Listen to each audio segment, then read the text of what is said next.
تقریباً 70 مہینوں بعد پاکستان کی جو اس نومبر میں جو انفلیشن ہے وہ اپنی کم ترین سطح پہ ہے۔ 2018 میں میاں محمد نواز شریف کے دور میں وہ 3.5% تھی۔ الحمدللہ اس مہینے میں یہ 4.9% پہنچی ہے۔ یہ اللہ تعالیٰ کا بڑا احسان ہے۔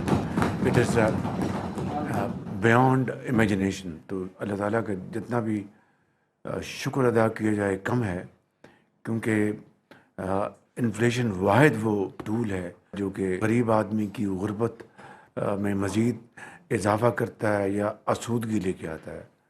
تو الحمدللہ یہ ایک ریکارڈ 70 ماہ بعد یہ ایک کمی آئی ہے۔ تو خدا تعالیٰ کے فضل و کرم سے اس سے مزید ملک کے اندر عام آدمی، غریب آدمی کا بوجھ کم ہوگا، اور امید کی جانی چاہیے کہ اگلا جب اسٹیٹ بینک کا جب ان کی میٹنگ ہوگی تو اس میں پالیسی ریٹ جو ہے انفلیشن اور کم ہونے سے مزید اس میں بہتری کے امکانات۔ بہرحال یہ فیصلہ تو اسٹیٹ بینک نے کرنا ہے۔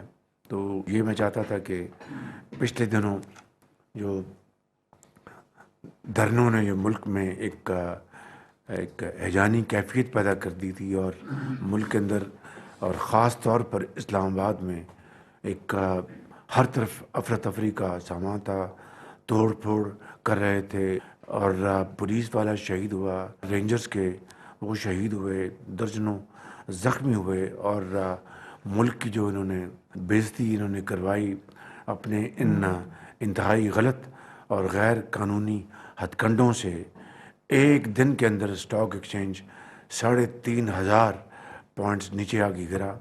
لیکن جو ہی اس رات ڈی چوک سے اور پیچھے جب ہٹے تو اگلے دن اسٹاک ایکسچینج نے دوبارہ باؤنس بیک کیا، اور نہ صرف پچھلے دن کے جو لاسز تھے ان کو میٹیگیٹ کیا، بلکہ جو گینز آئے۔ تو میں سمجھتا ہوں کہ یہ ایک بیرومیٹر ہے کہ اگر سینٹیمنٹ پازیٹیو ہو تو معاملات بڑی تیزی سے آگے بڑھتے ہیں۔ تو سینٹیمنٹ الحمدللہ پازیٹیو ہے، آپ کا انفلیشن مزید کم ہوئی ہے، اور اب میں سمجھتا ہوں کہ ہمیں اب گروتھ کی طرف بڑھنا ہے، اور ہمیں بالکل فوکسڈ اپروچ سے گروتھ کی طرف بڑھنا ہے۔ کس طرح ہم اپنے جو معاشی استحکام کے ساتھ اپنی جی ڈی پی میں اس میں ترقی لے کے آئیں، ملک کی economy, exports, remittances, production, local industry, employment, special economic zone, یہ سارے وہ بڑے امپورٹنٹ یہ اہداف ہیں جس کے اوپر ہمیں بڑی ارگریزی سے اور اب محنت سے کام کرنا چاہیے۔ میں سمجھتا ہوں کہ یہ ایک ٹیم ورک ہے۔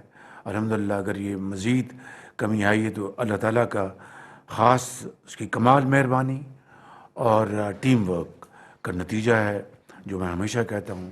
تو اس کی ثمرات انشاءاللہ آئندہ آنے والے دنوں اور مہینوں میں بڑے مثبت ہوں گے۔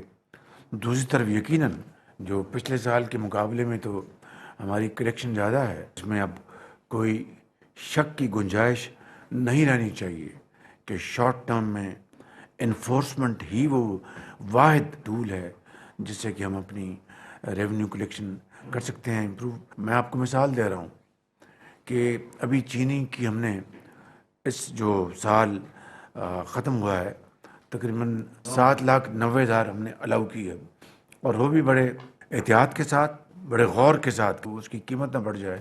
مجھے اس کا بہت زیادہ اس کی فکر تھی۔ وہ الحمدللہ نہ صرف قیمت نہیں بڑھی لوکل مارکیٹ میں، بلکہ کمپیریٹیولی نیچے گئی ہے، اور ایکسپورٹ بھی الحمدللہ ہماری ہوئی ہیں۔ اور میں سمجھتا ہوں کہ یہ جو ہدف ہے 6-7 لاکھ ٹن کا، جو سال جو ختم ہو رہا ہے چینی کا کرشنگ، میں اس حوالے سے بات کر رہا ہوں، نومبر ٹو نومبر۔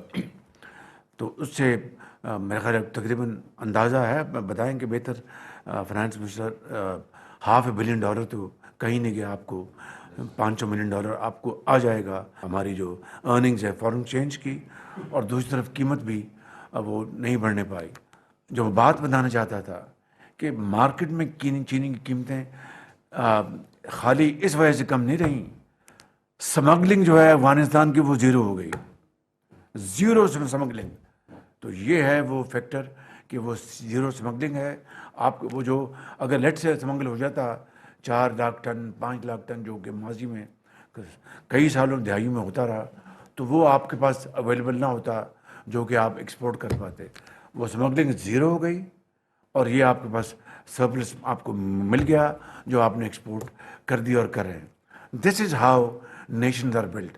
میں نے یہ مثال اس لیے دی ہے کہ یہی حال اسی طریقے سے ایف بی آر کو اپنا کرنا ہوگا. لیکن یہ بات ذہن میں رہنی چاہیے کہ سمگلنگ روٹین کی سپرویژن سے سمگلنگ ختم نہیں ہوئی.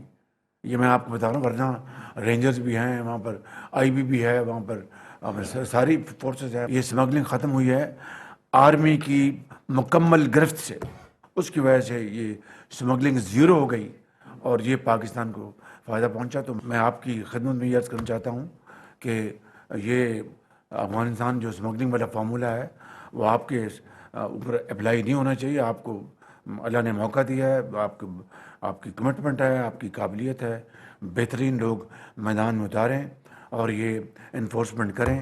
یہ کھربوں روپے آپ کے مل گئے. I think everything will turn around. Khawaja Asif sahab کو دل کی گہرائیوں سے مبارکباد پیش کرتا ہوں اور ان کی ایویشن کی ٹیم کو کہ جو یورپین یونین سے جو ان کو سرٹیفکیٹ ملا ہے وہ اپنا پرمیشن دوبارہ ملی ہے. دیکھیے کتنا قوم کو کتنا نقصان پہنچا ہے. یعنی وہ گھاؤ لگا ہے جس کا آپ سوچ بھی نہیں سکتے کہ ایک اسمبلی میں ایک منچلے وزیر نے کھڑے ہو کے یہ کہا کہ یہ جعلی یہ پائلٹس ہیں، ان کی ڈگریاں جعلی ہیں، اور اس کے بعد ریسٹ از ہسٹری. آپ کو اربوں ڈالر کا نقصان پہنچا آپ کو اسی ایک پوائنٹ کے اوپر. اور I am probably not wrong in my assessment کہ اگر یہ جو پی آئی کی جو بلڈنگ کے پروسیس میں اور اگر کوئی ویک پوائنٹ تھے تو یہ بھی ایک آنسر تھا کہ بھئی یہ ہمارے روٹ سارے چوکڈ ہیں، اگر لے لیا تو فلائی کہاں سے کریں گے. تو میں سمجھتا ہوں کہ کتنا نقصان پہنچا اور کتنی تردد کے بعد محنت کے بعد یہ اللہ تعالیٰ نے موقع دیا. اس کی بھی میں خواجہ آصف صاحب کو اور farmer minister aviation Khawaja Saad Rafi کو میں مبارکباد پیش کرتا ہوں. ڈاؤن سر کو بھی مبارکباد پیش کرتے ہیں اور میں دل کی اتھاہ گہرائیوں سے کیبنٹ کو اور پاکستان کے عوام کو اور اتحادی جماعتیں کے ان کے لیڈرز کو، تمام فردن ممبرز کو میں مبارکباد پیش کرنا چاہتا ہوں. پاکستان کے 24 کروڑ عوام کو مبارکباد پیش کرتا ہوں کہ یہ بہت بڑی اچیومنٹ ہے. تو خواجہ صاحب آپ کا بہت شکریہ. تو thank you very much, well done and a big hand to Khawaja صاحب.